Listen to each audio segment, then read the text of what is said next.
the scarlet and gray, the maize and blue, the crimson and cream. Every team in college football wears its uniform proudly, but none with more meaning than these teams. There's a lot of pride in putting on any uniform that represents the United States Army.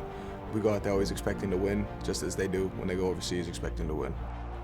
The real meaning is just to represent the fighting forces around the world.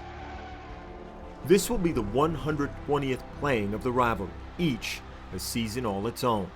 One proof comes in a very small symbol on each player's uniform, close to his heart. A patch.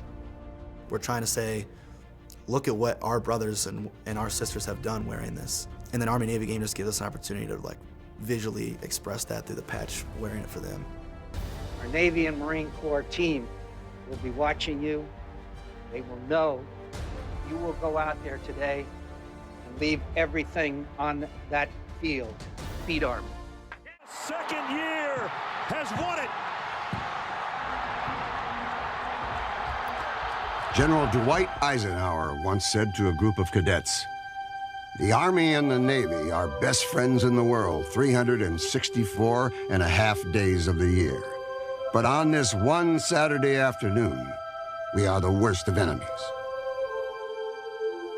All of us feel we're part of a very special brotherhood. Douglas MacArthur talked about how our responsibility wasn't just to our teammates and not just to the Army team, but to the ghosts of 1,000,000 soldiers. You know, we're going to be defending the Constitution and our democracy and our way of life, and we're going to be doing it together with the guys across from us on the field. The Army-Navy game is unique just because of what each of these schools represent and what we came here to do. It's bigger than just college football. You know, to go out there and go against guys that have signed up to do the exact same thing that you've done. I'm getting goosebumps just thinking about playing. First thing you learn when you show up is to beat these guys. That's what you sign up to do. Sign up to beat Army. Everything we do is beat Navy. It's written on every brick, every stone. Off the field, they're our brothers, but on the field, we want to compete. We're all going to be on the same team one day, which makes this rivalry different than most. In the years to come, some of you will go to the far reaches of space, and some will go to the bottom of the ocean. What you have chosen to do for your country, by devoting your life to the service of our country, is the greatest contribution that you could make. Yeah, I don't think I've had any regrets. No regrets at all. I have no regrets in the choices I made. No, not one. In serving the American people, you represent the American people and the best of the ideals of this free society. This nation salutes you, and I thank you.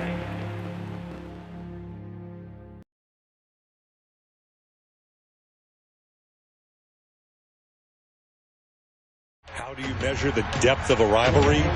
How do you quantify football hatred? Here's how. You measure it by the faces, by the anguish, by the joy. You measure it by the lines drawn in the turf, the taunting, the tackles. You measure it by Florida State versus Miami. We got 75,000. There's one in every seat. He's got Aunt Lee down there. He's got it. They came here to see Hurricane football. Caught Andre Johnson.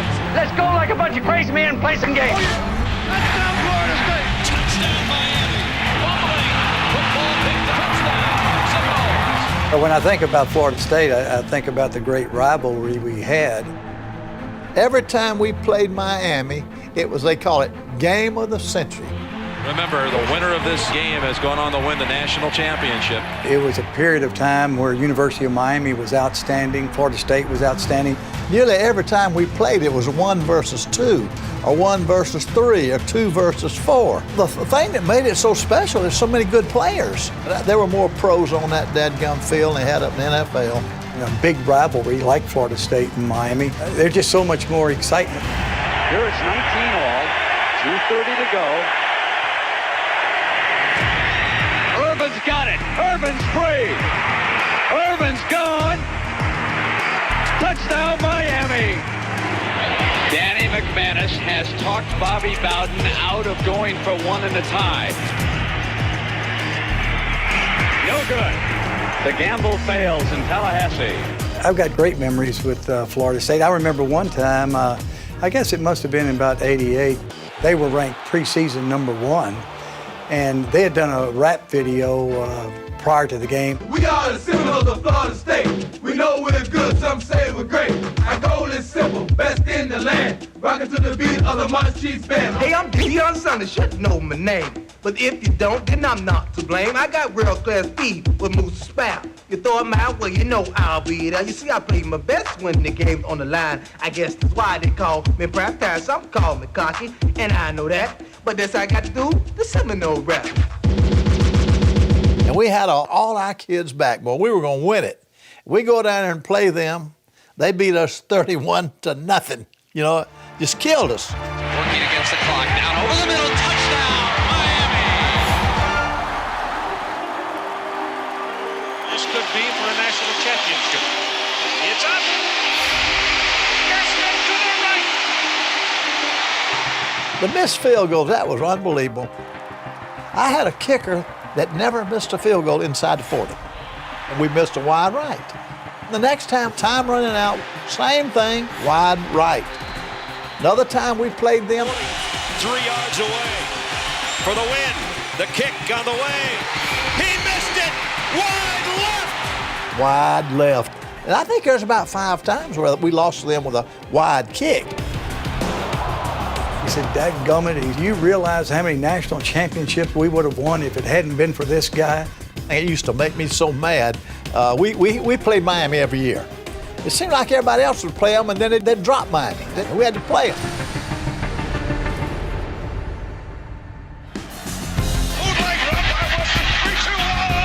Touchdown, Florida State! Touchdown, Miami!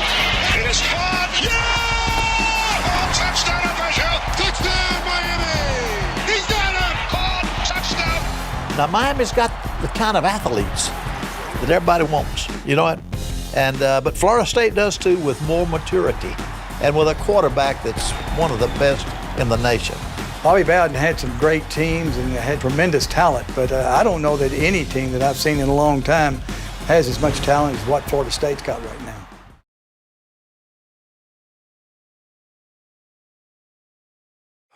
God, I get asked this question all the time. Who is the boss? The boss is highly controversial, highly sensational. I never met an athlete who could market himself better. I'm an extremist. People either hate me or love me. This is one of the great environments in college football. Red River Rivalry in Dallas. The crowd is split 50-50, Oklahoma and Texas.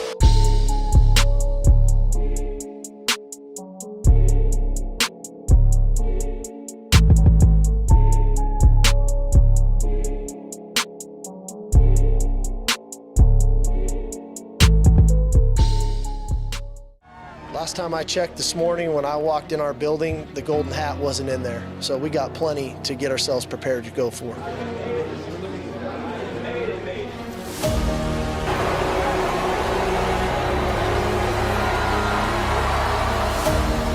It's the Red River Showdown, man. We're getting their best shot. We got to make sure they get ours. Forget what's on tape. Forget records. It's going to be a heck of a ball game. Let's go! Let's go! Together, together, together! We not me on 3. 1, 2, 3! We not me!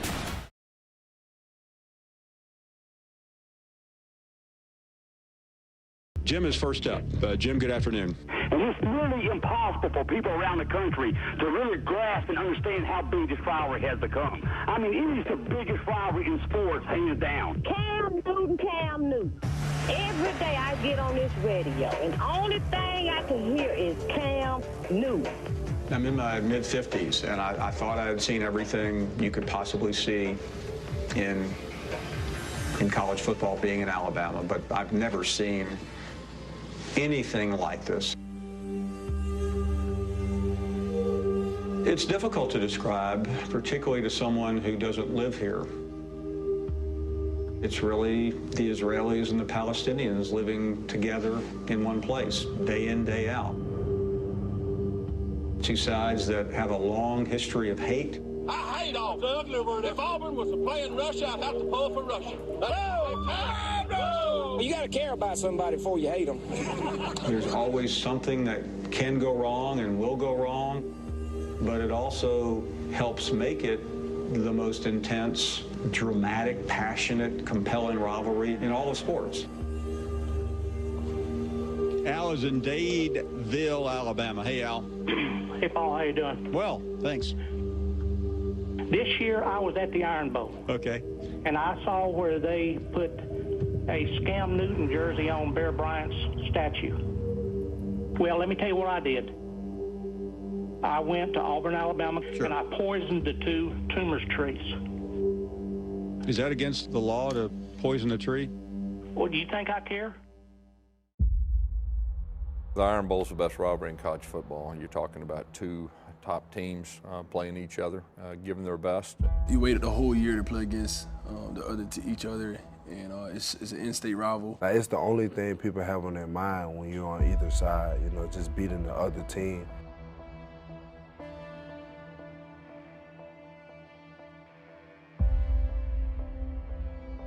Comes down to literally inches and plays, and every play is important, special teams, everything. So, you know, you're going to get it all with this game.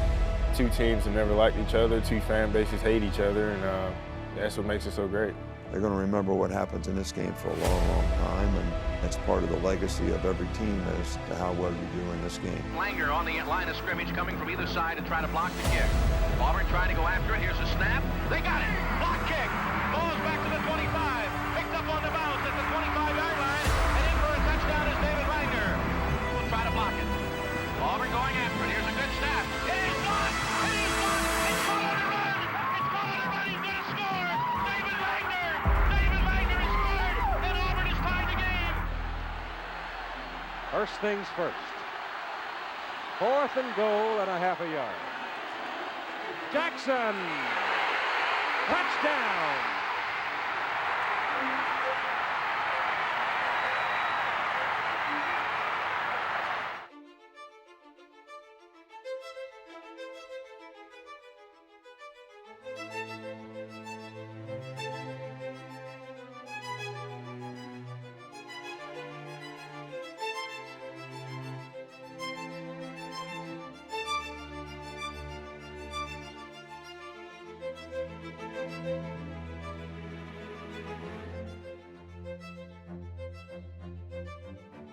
Going to throw deep. He's got a man down there. It is caught.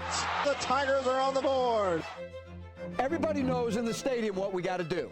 So here's the deal. It's real simple. Offense, get the ball, take the sucker down and score, make it a 10-point game, and we'll change this thing. It's that simple. And don't act like you ain't been here before. So let's go. Let's go play. Let's go. Let's go.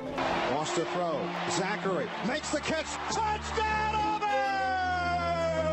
He dives in. Cam Newton from 1 yard out. We still coming. We coming. He's got Lutz and Kirkett. Touchdown, Auburn! Touchdown, Auburn! A 24-point deficit erased. 56-yarder. It's got, no, does not have the leg. And Chris Davis takes it in the back of the end zone. He'll run it out to the 10, 15, 20, 25, 30, 35, 40, 45, 50, 45. There goes Davis. Oh, my God. Davis is going to run it all the way back. Auburn's going to win the football game. Auburn's going to win the football game. He ran the missed field goal back. He ran it back 109 yards. They're not going to keep him off the field tonight. Holy cow. Oh, my God. Auburn wins. Auburn has won the Iron Bowl.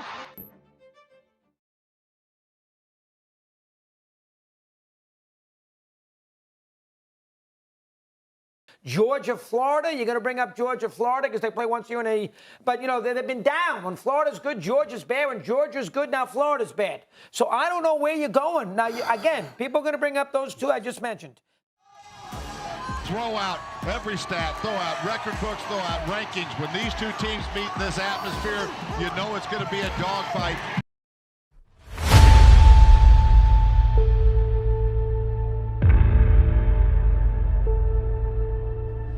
That's how we play football, with our heart, our toughness, and we chop wood for 4 quarters.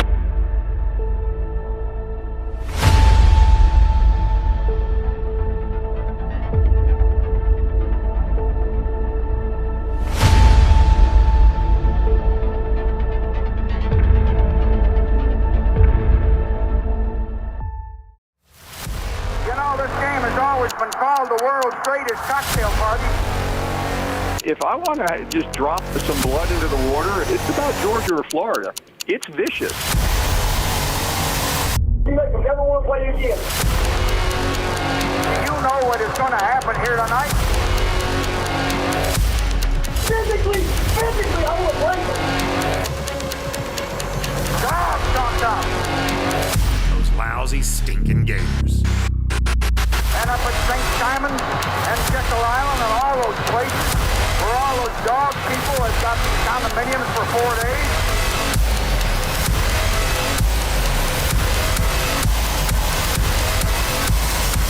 You just laugh and point to the scoreboard. Man, is there going to be some property destroyed tonight.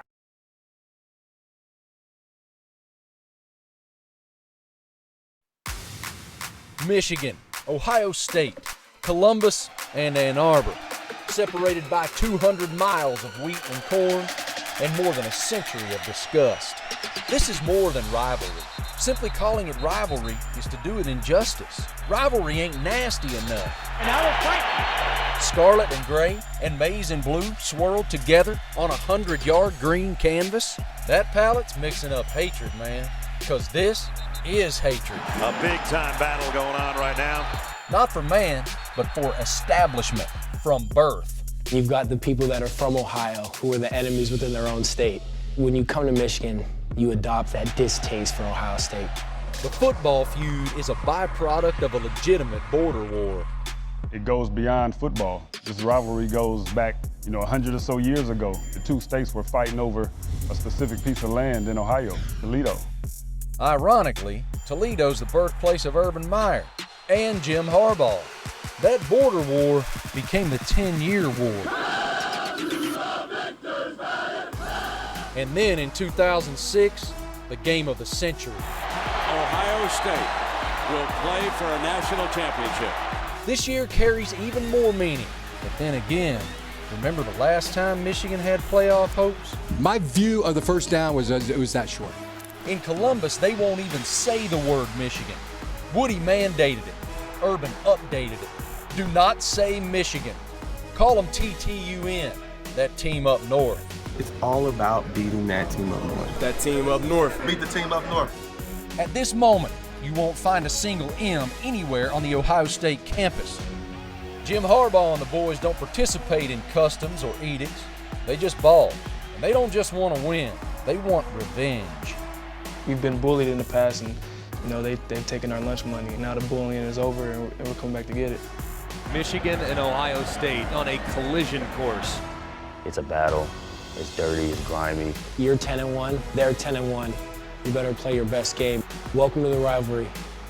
Winning and losing is the difference between 365 days of peace and 365 days of unrest. It all comes down to this game, the game.